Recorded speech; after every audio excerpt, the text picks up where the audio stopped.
പറഞ്ഞാ മതി. അതെന്നാ നിങ്ങൾ മോന് മാത്രം തല കൊടുക്കോളാ? നീയല്ലേ പറഞ്ഞു നിനക്ക് വേണ്ടെന്ന്, അവനെ കൊടുത്തോളാം. നീ ഇവിടെ ഇരിക്കണ? അന്തരം എഡിറ്റ് ചെയ്യണ? അയ്യോ എന്തൊരു ചൂടല്ലേ, ഫാനിടാത്ത എന്ത്? വന്ന കാര്യം പറ. അവിടെ മേശപ്പുറത്തൊരു പഴം ഇരിക്കണായിരുന്നു നിന്റെ? നിന്റെയൊന്നുമല്ല.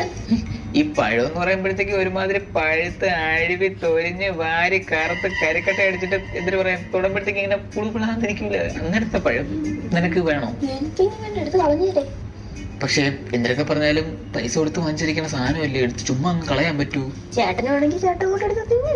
ഞാനത് അമ്മയുടെ പറഞ്ഞായിരുന്നു. അപ്പൊ അമ്മ പറഞ്ഞ പാതി നിനക്ക് തന്നിട്ട് പാതി എന്റെ അടുത്ത് തന്നെയാണ്. അപ്പൊ നിനക്ക് വേണ്ടാത്ത സ്ഥിതിക്ക്